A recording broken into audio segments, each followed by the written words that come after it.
Batman shirts all the time. They're not just characters people love.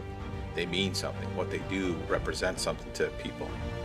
I'm a big fan of Batman. I started out with Detective Comics. Batman doesn't have any superpowers, so I find him relatable.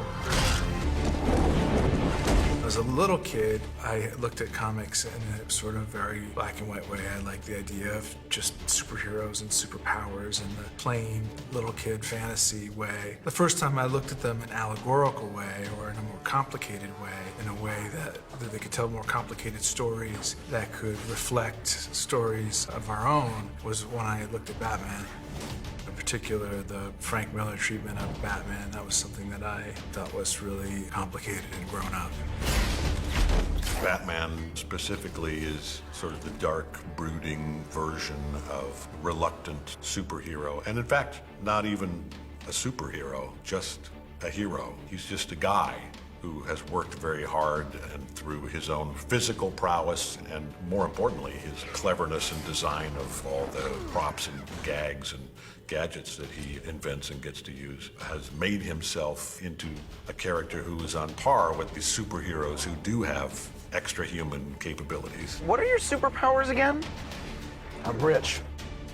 I think a lot of fans at some point in their reading career go, why is Batman part of this team? When you talk about taking on these intergalactic threats, they all have amazing powers, and Batman's like looking for a place to throw his grappling hook around so he can fly up to join in the party. Then you realize, oh, he's there because he's the most brilliant strategist in the group, and he's thought of every contingency. I think Batman in particular has stayed really relevant and resonant because he is, on the one hand, like a superhero, and on the other hand, just like us. He feels vulnerable. He bleeds if you cut him. He is a real person on the inside, and yet he is super. And so there's all kinds of contradictions inherent in that make for really interesting storytelling. You know you can't do this forever. I can barely do it now. Steppenwolf. This is the job. When he started his journey, he thought he figured everything out, which he didn't. And then obviously Superman died, and he felt such a huge guilt for it, and I think it haunted him in his dreams. There's always a casualty of war.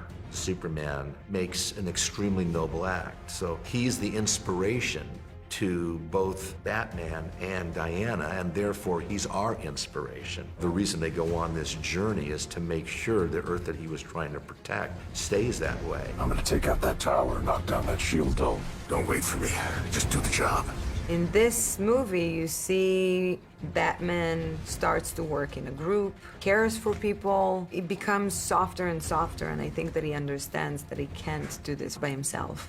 It's fun to watch Bruce with this new attitude, work collaboratively, and someone that's been working alone and isolated from others in so many ways in his vigilantism have to be part of a team. But it's good to see you playing well with others. Just like a bat. I dig it.